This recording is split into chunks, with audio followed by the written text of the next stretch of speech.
Halo teman nonton semuanya.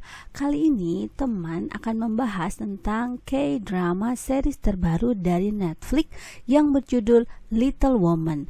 Nah, di sini channel ini cocok buat kamu yang malas nonton atau nggak punya waktu buat nonton, tapi pengen tahu ceritanya.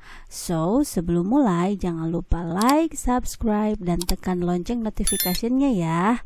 Oke teman nonton semuanya, perlu diketahui bahwa film Little Woman atau series Little Woman ini diadaptasi dari novel klasik yang dirilis pada tahun 1868 oleh penulis Amerika Serikat Louisa May Alcott. Sebenarnya novel ini sudah banyak diadaptasi mulai dari panggung teater, film, hingga serial. Nah, kali ini besutan Netflix ceritanya kan seperti apa ya? Teman nonton akan coba ceritakan. Episode pertama dirilis pada hari Sabtu tanggal 3 September 2022. Ini ceritanya ada 3 tokoh utama yaitu Oh In-joo, Oh In-kyung, dan Oh In-hye. Mereka adalah 3 bersaudara. Nah, di sini pada intro awal teman-teman akan disuguhi narasi dari salah satu tokoh, di mana narasi tentang cerita masa kecil yang memiliki keinginan pada saat ulang tahun. Karena ketidakmampuan secara ekonomi pada saat ulang tahun yang kedua, Oh In-joo itu hanya menggunakan telur rebus sebagai pengganti kue ulang tahun. Nah, hal tersebut mendorong dia dan adiknya Oh In-kyung untuk memberikan kue yang layak bagi adik bungsunya yaitu Oh In-hye, karena sekarang mereka sudah memiliki penghasilan. Kedua kakak ini sangat bahagia memberikan surprise kue kepada adiknya serta hadiah uang sebesar 2,5 juta won untuk digunakan berdharma wisata ke Eropa, karena Oh In-hye ini sekolah seni di SMA yang terkenal dan akan berdharma wisata ke Eropa. Nah, namun nasib naas menimpa mereka. Uang yang diberikan itu diambil oleh ibunya yang ingin ke Filipina menengok ayahnya yang jatuh pada saat bekerja, sehingga sekarang hanya tinggal mereka bertiga. Akan tetapi kedua kakak ini bertekad agar adiknya tetap bisa mengikuti dharma wisata dengan sistem patungan setengah-setengah ya. Nah, kakak yang pertama, Oh In-joo, bekerja di perusahaan asuransi sepertinya karena berkaitan dengan keuangan. Dia berusaha mendapatkan gaji di awal dengan meminta kepada atasannya Bu Huang, namun tidak diizinkan. Nah, In-joo ini merupakan pekerja yang dikucilkan rekan kerjanya, dan dia hanya memiliki teman yang sama latar belakangnya. Nah, dia ini dikucilkan karena latar belakangnya tidak bagus seperti rekan-rekan lainnya. Hal tersebut dia pahami setelah teman satu-satunya memberitahukannya hal tersebut. Mereka terkenal dengan pecundang di lantai 13 dan pecundang di lantai 14. Teman In-joo yaitu Hwa Young dikenal merupakan pekerja keras. Pada hari itu dia menawarkan untuk memberikan pinjaman 1,25 juta tersebut. Nah, sebagai bentuk ucapan terima kasih kepada In-joo karena pada saat ibunya meninggal hanya In-joo yang melayat dan membantunya selama 2 hari. Pada saat yoga bersama, In-joo melihat ada tato bunga anggrek biru pada kakinya Hwa Young. Nah, dia bertanya karena ada tambahan nomor di sana.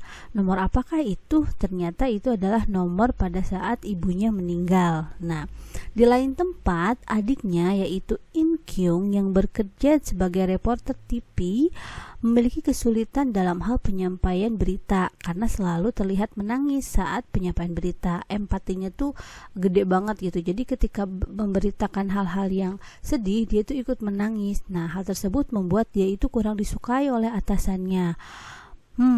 Pada saat berpikir untuk mendapatkan pinjaman, dia tiba-tiba ditelepon oleh neneknya. Dilihat dari ekspresinya, sepertinya hubungan neneknya dengan dia itu tidak terlalu baik. Keesokan harinya, Hwa Young, temannya In-joo, mengajak In-joo untuk makan di restoran mahal. Nah, mereka berjalan sangat jauh untuk menghemat ongkos ke tempat tersebut. Karena tempatnya mewah, jadi mereka harus memutuskan memakai baju yang pantas ke tempat tersebut. Di depan resto tersebut, Hwa Yung mendandani Inju dengan menukar sepatu dan memberikan blazernya supaya Inju terlihat lebih elegan. Namun pada saat masuk, ada wanita yang memperhatikan sepatunya tersebut. Ternyata sepatu tersebut itu merupakan sepatu limited edition dan hanya 3 pasang di Korea. Nah, pada saat makan, Hwa Yung itu mentransfer uang kepada Inju sebesar 1,25 juta dan memberikan berkas dalam bahasa Inggris yang ditandatangani oleh Inju. Inju tidak mengerti arti berkasnya, namun karena Hwa Yung yang memberikannya, Inju langsung percaya dan menandatanganinya. Nah, dalam scene ini terdapat keanehan pada saat Hwa Yung bilang bahwa dia itu sedang membuat software tentang pembukuan dan bilang bahwa usahanya akan membuat teman-teman yang mengucilkannya itu tidak dipakai lagi oleh perusahaan dan dia akan kaya raya dari software tersebut, sambil memberikan berkas yang ditandatangani oleh Inju. Nah, hal aneh juga terjadi pada saat pelayan memberikan makanan, seolah-olah pelayan tersebut mengetahui kepada Hwa Yung. Jadi seolah-olah itu akrab dengan Hwa Yung. Nah, di lain tempat, In Kyung itu mendatangi neneknya. Dengan rasa menahan marah dan kesal, In Kyung terpaksa mendatangi neneknya karena ingin mendapatkan uang. Neneknya itu sering menghina dia, kehidupannya, serta ibunya, dan membuat In Kyung itu tidak nyaman. Namun bagaimana lagi? Neneknya memberikan uang 1,5 juta dengan syarat dia itu atau In Kyung harus datang setiap akhir pekan untuk membacakan koran kepada neneknya. Nah, pada saat akan pulang di gerbang, In Kyung bertemu dengan laki-laki yang merupakan tetangga neneknya yang datang untuk mengembalikan paket yang salah alamat. Sepertinya mereka sudah lama kenal dan baru bertemu kembali pada saat itu. Anehnya, lelaki tersebut bilang bahwa dia disuruh oleh neneknya mengantarkan paket pada jam dan hari yang ditentukan, yaitu pada saat itu, sehingga seolah-olah neneknya itu mempertemukan dia dengan In Kyung. Nah, di lain tempat, Inju menemui In Hye untuk memberikan uang 1,25 juta yang didapatnya dari Hwa Yung. Namun ternyata In Hye itu nggak mau nerima, malah meninggalkan Inju. Inju mengikuti In Hye yang masuk ke dalam mobil mewah dan mendapati In Hye keluar dari rumah mewah serta diberikan amplop oleh ibu dari temannya In Hye. Merasa tidak senang, Inju mendatangi In Hye lalu menariknya dan membawa In Hye pulang. Di sisi lain, In Kyung bersama rekannya sedang melihat rekaman liputan dari pengacara Park Jae-sang. Berbeda dengan rekannya, In Kyung melihat ketidaktulusan dari Park Jae-sang dan mendapati bahwa Park Jae-sang itu merupakan pengacara dari kasus dana di bank tabungan Bobe yang ternyata ada 4 korban yang bunuh diri. Nah, hal tersebut dirasa tidak wajar. Nah, selain itu, di sisi lain, Inju mendapatkan pesan dari Hwa Yung yang pergi ke Eropa bahwa dia tuh mengkhawatirkan Inju dan memberikan file yang berisi informasi rahasia tentang orang-orang yang suka mengucilkan Inju, diberi nama dokumen X lantai 13. Pada pesannya, Hwa Yung menyuruh Inju untuk memberi makan ikannya jika dia tidak pulang dari Eropa. Nah, tidak lama seorang lelaki datang dan mengaku bahwa dia adalah temannya Hwa Yung, rekan proyeknya yang ada di Eropa, bernama Chu Do-il. Nah, Inju melihat Do-il mengantarkan pengacara Park Jae-sang, namun belum mengetahui lebih pasti lagi karena melihat dari kejauhan. Di tempat lain, In Kyung mengikuti konferensi pers yang dilakukan Park Jae-sang. Dan pada konferensi pers tersebut dia bertanya terkait kasus bank tabungan Bube. Nah, hal itu membuat suasana konferensi pers itu tidak nyaman. In Kyung yang memiliki kebiasaan meminum dari botol obat kumur yang ternyata diketahui oleh rekannya yaitu Mari bahwa obat kumur itu berisi dengan alkohol yaitu tequila, sehingga dia mendapatkan skors di pekerjaannya. Nah, di sisi lain, Do-il merasa aneh karena Hwa Yung tidak pulang. Akhirnya dia meminta Inju untuk mencari tahu keberadaannya. Nah, pada saat ke rumahnya, dia mendapati kamar yang penuh dengan box dan tas belanja mewah yang seperti baru. Nah, setelah memberi makan ikan, dia melihat-lihat sekitar kamar dari Hwa Yung, dan Inju mendapati bahwa ada kaki yang terjuntai dari lemari. Nah, ketika dilihat, ternyata Hwa Yung melakukan bunuh diri dengan menggantungkan dirinya pada lemari tersebut. Sontak hal tersebut membuat dia shock.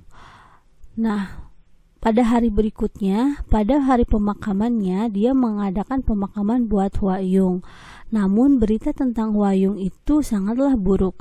Hwa Yung diberitakan mengalami depresi, over narsistik, karena dia itu pulang dari operasi plastik hidung di Eropa. Rekan kerja di kantornya juga menjelek-jelekannya. Karena kesal, akhirnya Inju membuka file tersebut yang berisi tentang hubungan gelap Bu Huang berselingkuh dengan bawahannya.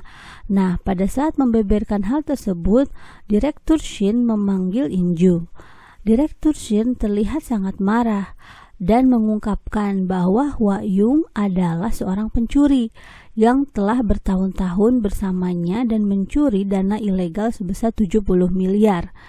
Nah, dan meminta Inju untuk membantunya mencari uang tersebut. Mendengar hal tersebut, Inju sangat kaget dan tidak percaya. Dia memilih mengundurkan diri dan menolak untuk membantunya. Pada saat perjalanan pulang, dia ditelepon oleh tempat yoga langganan Hwa Yung dan diberitahukan bahwa tempat langganannya itu menyerahkan keanggotaannya kepada Inju. Nah, pada saat Inju masuk ke tempat yoga tersebut, dia diberikan kartu untuk loker. Pada saat membuka loker, Inju mendapati tas ransel yang sangat besar. Di dalamnya ada baju yoga dan sepucuk surat dari Hwa Yung yang berkata bahwa dia itu menginginkan Hwa Yung itu hidup lebih baik. Dan di bawahnya itu banyak sekali uang. Nah, Inju itu kaget mendapati tas berisi uang yang sangat banyak. Nah, dia itu menangis karena merasa heran juga terharu bahwa temannya itu memberikan uang yang sangat banyak kepada dirinya. Nah, itu adalah cerita pada episode 1.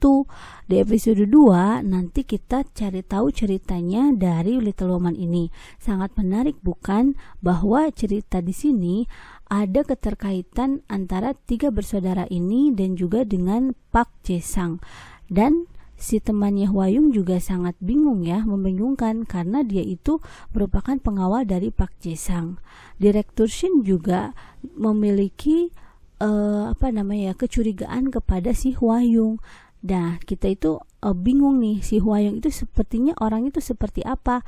Apakah benar dia itu seorang pencuri?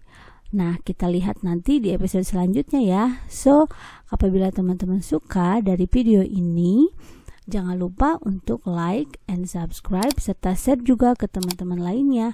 Oke, terima kasih semuanya. Salam teman nonton.